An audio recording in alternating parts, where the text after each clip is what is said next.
We as ADB need to incorporate digital into our DNA. We also need to do more to help the region accelerate its digital transformation. Together, we can emerge from the pandemic stronger, more inclusive, and sustainable.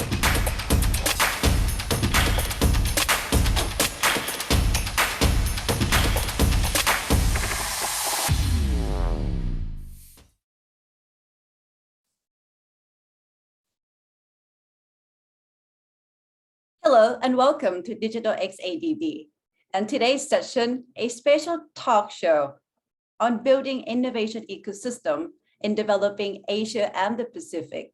I'm your host, Natasuda with Adb Ventures, the Asian Development Bank's venture arm. For this talk show, we have invited fascinating speakers who will share why startup ecosystems are so valuable for sustainable economic development. And before we begin, a quick reminder that you can use the Q&A function to pose questions to the speakers, which will be answered after the session is over. With the housekeepings out of the way, we can start with the talk show, Building Innovation Ecosystems in Developing Asia and the Pacific.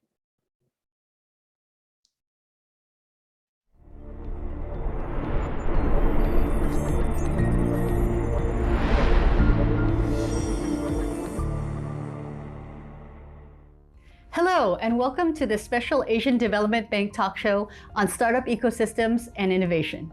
I'm your host, Lynn Tai. This topic is especially interesting to me because I spent over 20 years in these ecosystems in the US and in Vietnam. I've started a couple startups in the past. I currently advise young entrepreneurs through my EdTech Venture TVL group. I'm an angel investor, and I'm also an advisor to Open Space Ventures. Today, we're going to explore startup ecosystems and why they're so valuable for sustainable economic development. Then, we'll look at what the Asian Development Bank is doing, can do, and will do to support their growth across Asia and the Pacific. Let's get started. I've invited 5 fascinating guests to chat with me today. The first of those is Stefan Kester, partner and head of ecosystem consulting at the think tank Startup Genome. Stefan, we just had a great conversation off camera. Why are startups important? What's their role in economic development?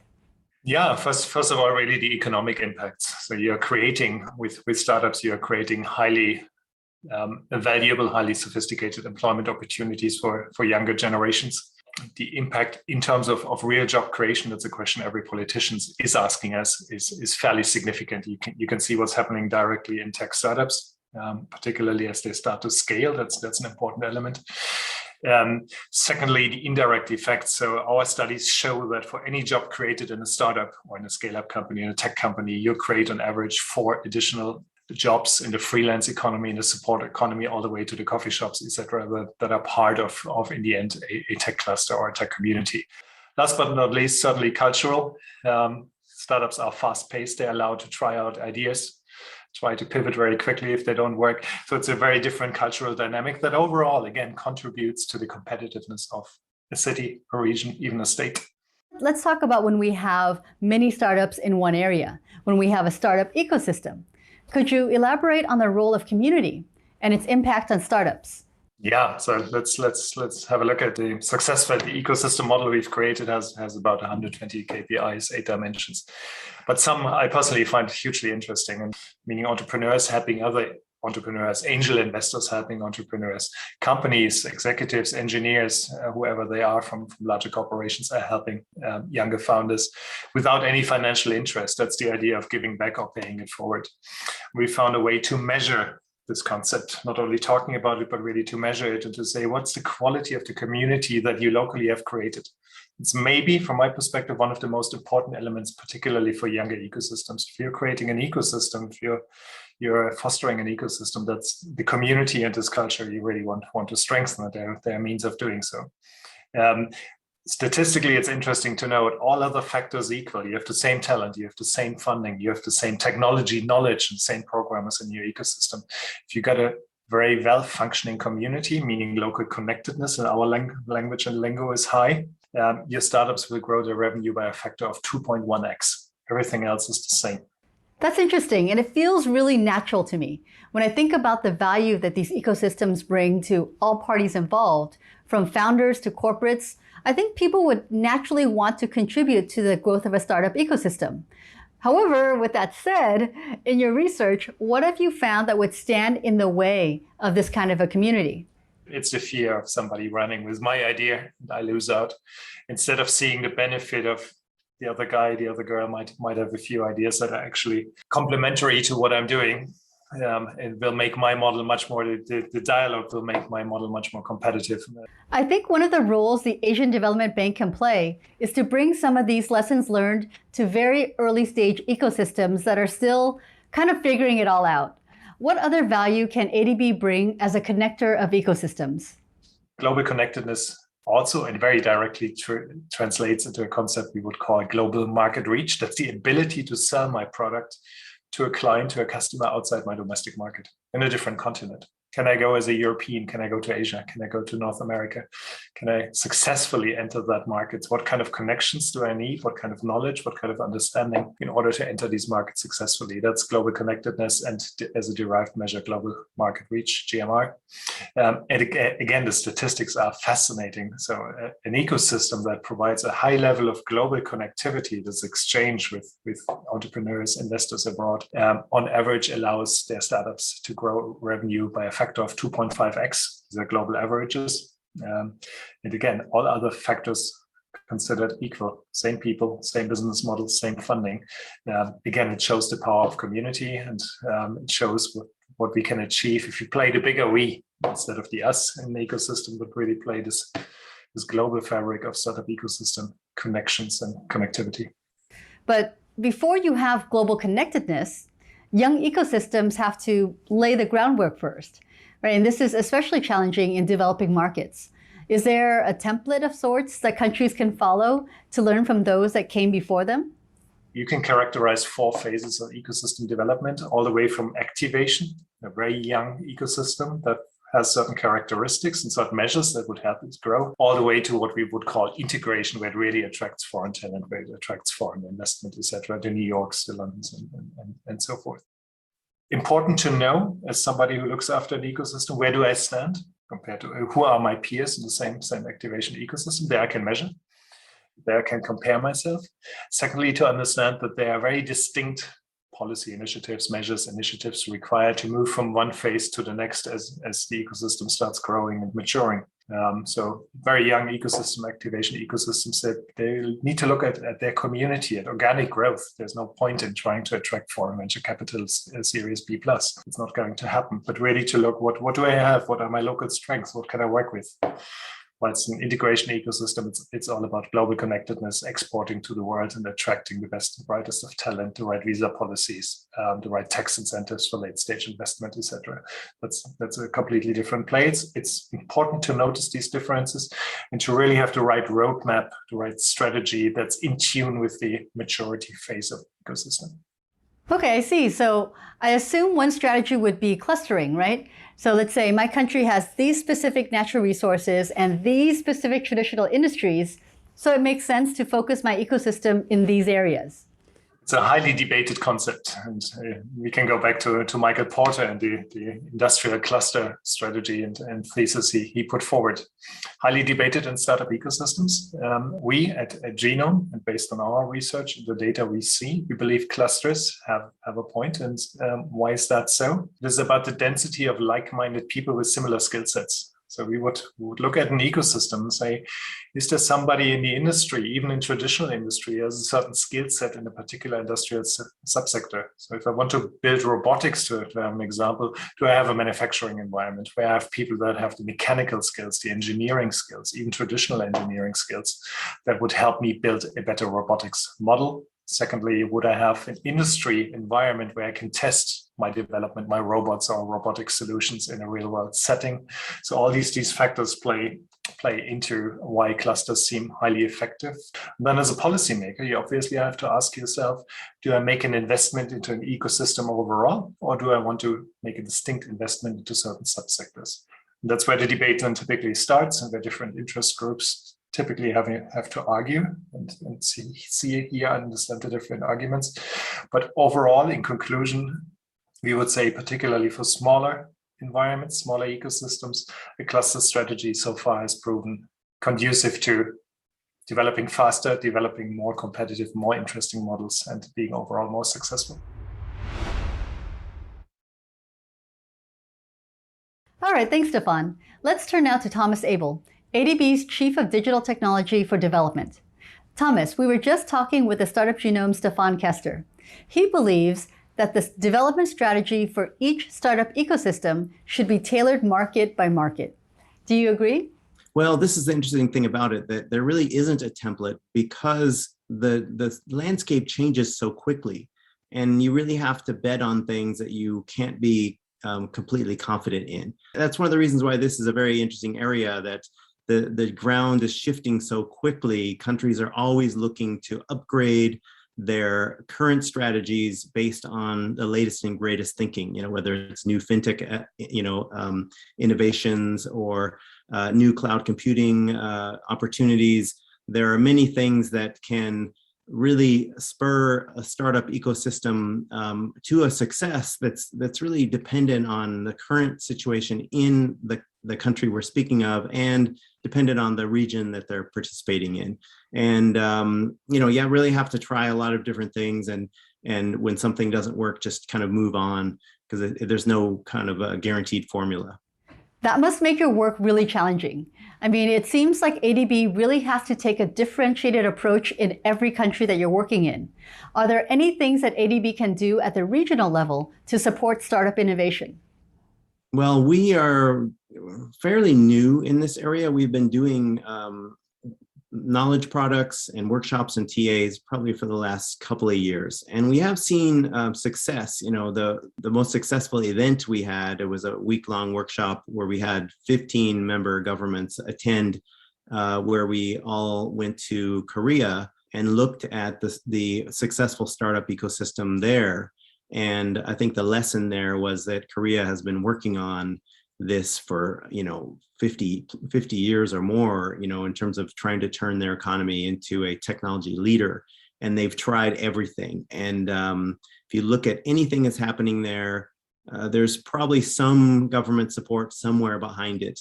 But it's a wide range and huge mix of different programs. And they have generated tremendous success. Now they have the largest cell phones and semiconductor manufacturing, and they really have core technology leadership in many areas.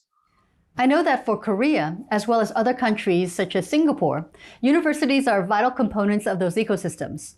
Is that a key takeaway for developing countries? Does there need to be a nexus connecting entrepreneurship and higher education?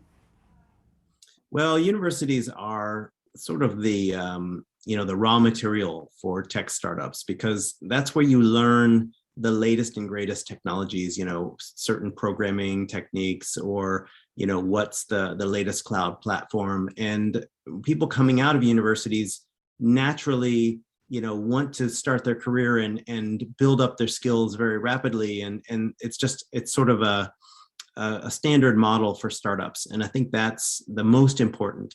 But we're also seeing a change, where the digital economy is coming along and enabling people to participate without having a university education. You have influencers, you have even just digital advertising, enabling small and medium enterprises that maybe are lower skilled to get into the digital economy.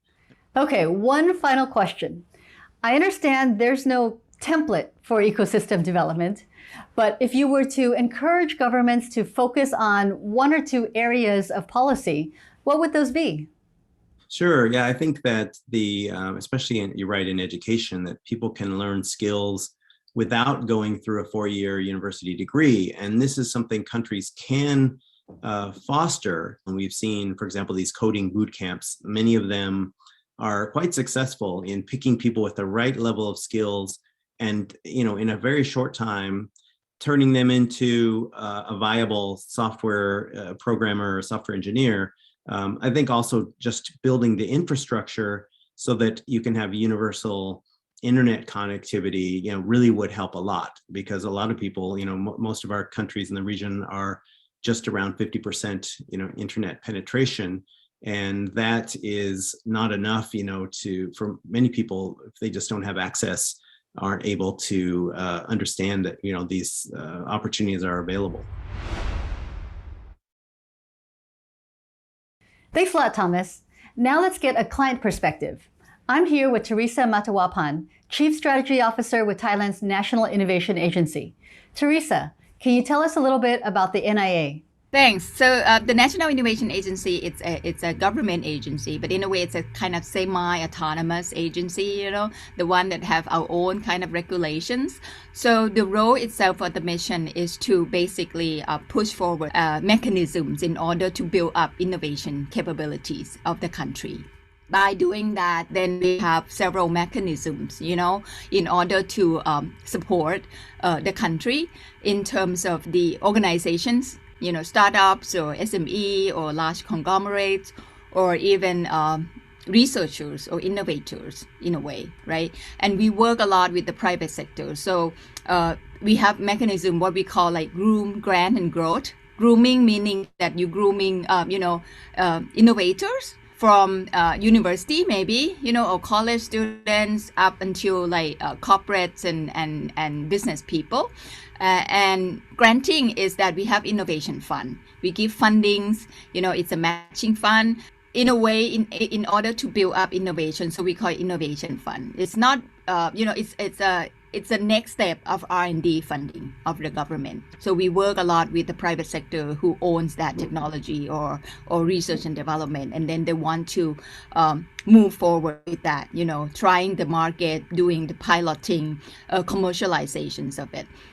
Growth, groom, grant, and growth. Growth meaning that we try to do business matching and help them in the next stage, going up with that innovations and moved on to a bigger market, like international market, and also matching it with investors.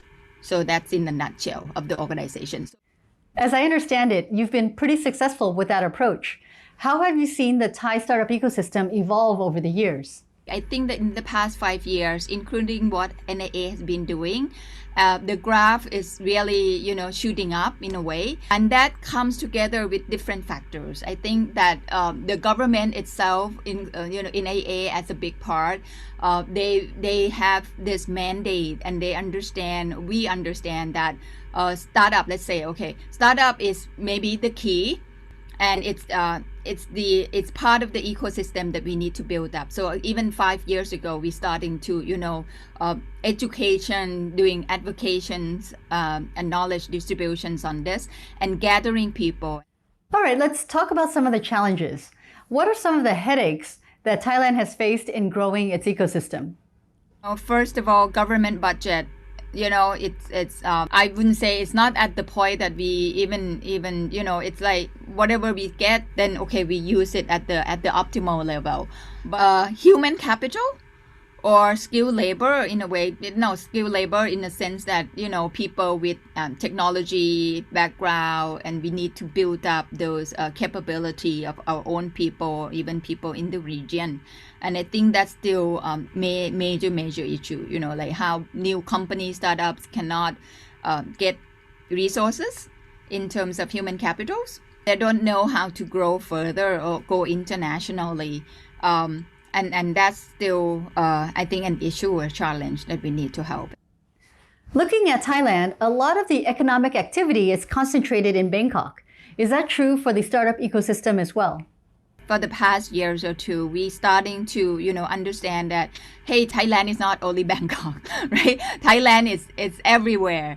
And even when we talk about region, it's not only, one country. So we need to look at things in the more broader perspective. In order for build up the innovation capability, so we need to go outside of Bangkok, and that's how we starting to build up the nodes we call like innovation nodes. One is in, of course, major city like Chiang Mai or Khon Kaen, northeastern, or even the south. We are one of the agencies that go to the like kind of down south of Thailand, and so with these we would say regional hub. Then we try to match all these mechanisms and put it there, and putting people there and working with the people in the region, being the science park in the region, the infrastructures, the government or the municipalities, the people in the local area, in order to help with social innovations or bringing in mechanism in order to support and build innovation-driven enterprise or startups over there with their technology, with their problems in the areas. Thanks, Teresa. Now let's turn to Dominic Meller. I first met Dominic when he was leading an ecosystem building project providing technical assistance in Teresa's region, the Greater Mekong Subregion, called the Mekong Business Initiative. And now he's Principal Investment Specialist with Adb Ventures. Welcome, Dominic. From your work within Adb operations, what do you think are some of Adb's more valuable ecosystem interventions across the region? So there are different approaches and all of them are important and complementary. So in terms of more ecosystem type of approaches, Adb has supported angel investor networks. So of course, governments in the region also have an important role to play in building the ecosystem. For example, providing resources to universities, business incubators to commercialize intellectual property, helping those great inventions to take them to market. And sometimes there might be policy priorities in terms of specific sectors, specific verticals that governments are interested in. So across the region, we've been providing business advisory support to governments in East Asia, Southeast Asia, Central Asia to help them develop their innovation ecosystem programs. Okay, let's talk about Adb Ventures. Where did the concept come from and what are the gaps you're trying to fill? Yeah, so the Adb Ventures falls under our private sector operations, and we're essentially the venture capital arm of Asian Development Bank, and we provide direct equity investments to early stage companies that have got really great, bold solutions, solving the biggest development problems in the region. We currently have a focus primarily on addressing climate change and gender inequality. There are a lot of great technologies out there. Many of them have already gained traction in a more developed market ecosystem, but they've yet to penetrate and scale widely across our developing member countries. We are also interested in gender inequality. So specifically, we apply a gender investment lens to all activities. It's not just about the ownership and the management, although we do consider that. We want to make sure that we're gender neutral essentially, but we're also interested in the actual market. So from a perspective of what products and solutions can actually reach women, females, particularly low-income groups, women that are vulnerable to the adverse effects of climate, and so forth. So, and critically, we also are looking to crowd in private sector capital. So we often co-invest. We do measure our success also by how much private capital we leverage. So the majority of investments we do, we're co-investing with other angel investors, just angel investors, family offices, impact funds, VCs, and corporates. So that's a really, really important indicator for us as well. Okay, so within those categories, what is Adb Ventures looking for in the companies you invest in? So we believe that commercial returns and impact returns or impact size are very closely correlated, first of all, because if a business doesn't scale and it can only have impact at a smaller local level, not to say it's a bad business, there are a lot of great businesses having very important impact at a local level. But as I mentioned earlier, we're trying to address regional problems, pain points that are not just relevant to Vietnam or Cambodia or China, but solutions that can be scaled across multiple geographies and multiple clients and therefore have large impact. So by definition, if they were to scale and have that impact. Okay, great. Thanks, Dominic. Adb Ventures is a new and innovative development model. Let's dig a little bit deeper. It appears as if Adb's support for startup ecosystems is growing and quickly evolving. Our last guest today is Cleo Kawawaki, who chairs Adb's Digital Working Group. Cleo, could you tell me a little bit about your background and your experiences and what has led you to the work you're doing today? So I joined ADB 20 years ago. Wow. So it's been quite a while. Well, before that, I was an investment banker covering ADB. Within the 20 years, it's been the incredible thing is that ADB gives you so many opportunities to do things that I didn't imagine when I entered. I was just a co-financing officer doing guarantees.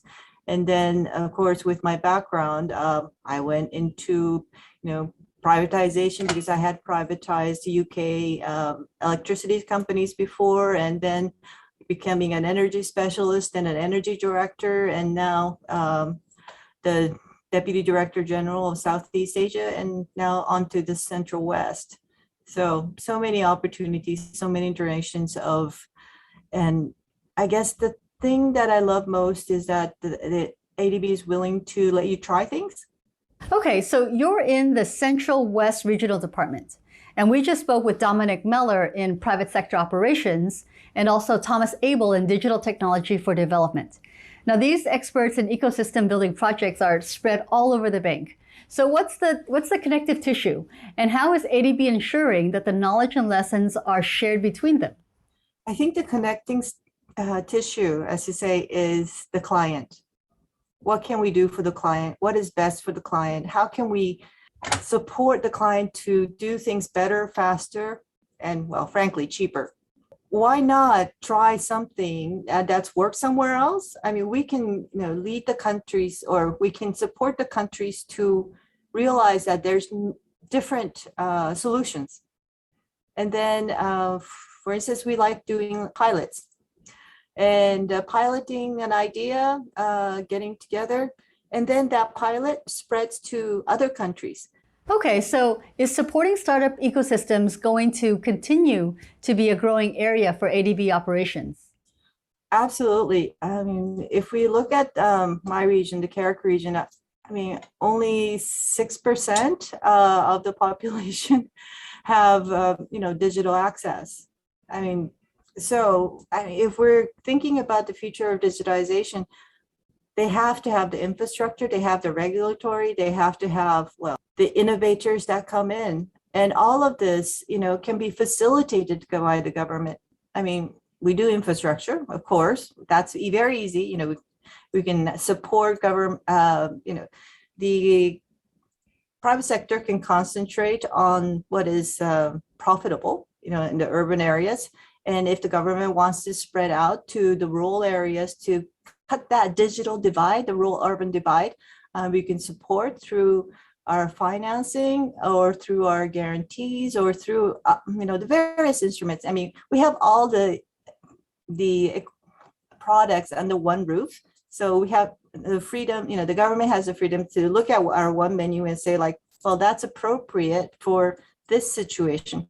How are ADB clients, in other words, government leaders in ADB's member countries, receiving your advice? Do you find yourself having to convince them that this is the right way to do things? So we never take the position that this is the right way of doing things, because when we try to do that, you're trying to fit a round peg in a square hole. So we always say it has to be individualized. It has to fit your country, your region. So we have a lot of examples and we have a lot of analysis to say, well, this is the analysis. This is the way they used to think. So what do you think? They all have their digital strategy. They've all been thinking about this. So we're not trying to drag anyone to one set of standards. We're saying, okay, look, there are so many options and there are so many things that you can do. Come on, let me know what you want to do. Let me know what your objectives are. And let's get together, talk about it with your regional peers and see where, there's a match of your objectives and where the best standards are, and to have it as a regional standard or for a country standard. Okay, so let's say you've supported a client with their digital agenda. How do governments sustain and maintain what you've helped them build? Well, go to the next step. And that's where a fair taxation comes in. for things that are going well. You gave the tax breaks in the first place, then there has to be the next step of having the reliable revenues from that innovation or from the industry that you've created. So things are so new. There are no tax laws at the moment. So what ADB could do is to support developing a taxation system for something like e-commerce or other aspects of the digital revolution to make sure that the governments can keep on doing the work that's too risky for the private sector to go into. Okay, so how will you continue to support governments, create pilots, and to test new ideas? So for some of the pilots, it's really simple. You pass it over to the private sector and they go on and make money. But for some of the sectors, like regulations, like the infrastructure systems, that may not be so lucrative or financially viable, economically viable, but not financially viable. Government has to keep the funding going. And that's where the importance of fair taxation comes in. So we have to create a new regime because some of these areas, it's never been done before. So we can support the governments to come up with a way of sustaining innovation by reliable domestic resource mobilization and fair taxation. So that's where I think that the sustainability has to go, because you have to pay the fair share to continue with the innovation, to continue improving the infrastructure, the ecosystem that allows for more innovation. That's the responsibility of the government to come up with and implement, and we're every bit as much committed to supporting that sustainability. Okay, great. Thanks, Cleo. This discussion has highlighted the need as well as the complexities involved in the growth and maintenance of a startup ecosystem. Building ecosystems for startups and innovation has clear economic development impact. It means valuable, sophisticated employment opportunities for young talent. And for every tech startup job created, there are 4 additional jobs created elsewhere in the economy. And that's great. But building a thriving innovation ecosystem is a long-term process. Korea, one of the leading examples in the region, has spent decades building their ecosystem. It takes patience. And most importantly, it requires a unique approach in each country and each region, a context-aware approach that accounts for that country's competitive strengths and unique business and policy environment. ADB clearly has a role to play in this arena. The bank can share best practices, provide technical assistance, finance digital infrastructure, and much more. And the exact mix of those tools is something that needs to be identified through dialogue, partnerships, and an iterative approach that produces unique but well-networked ecosystems. I want to thank my guests today, Stefan Kester, Thomas Abel, Teresa Matawapan, Dominic Meller, and Cleo Kawawaki. If you've enjoyed this program, be sure to check out ADB's ongoing video series, Climatic. Each episode on Climatic will highlight a different high-impact sector. You'll see me interview the innovators who are reducing Asia's carbon footprint, the entrepreneurs who are making the Asia-Pacific more resilient to climate change, and the corporate leaders who are partnering with startups for impact. Check us out on the Asian Development Bank's YouTube channel. I'm Lynn Tai, and that's it for today's program. Keep growing, keep innovating, keep resilient.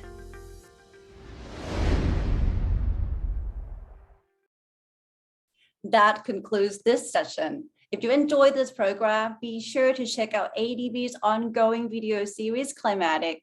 On Climatic, you see a fast-paced interview of the innovators who are reducing Asia's carbon footprint, the entrepreneurs who are making the Asia-Pacific more resilient to climate change, and the corporate leaders who are partnering with startups for impact. Check it out on the Asian Development Bank's YouTube channel. Before we wrap up, please take a minute to take the poll and tell us what you thought of the session. You will also receive an email from us to fill a short survey to provide us with feedback so that we can improve our future curation of knowledge. And we thank you in advance for your time.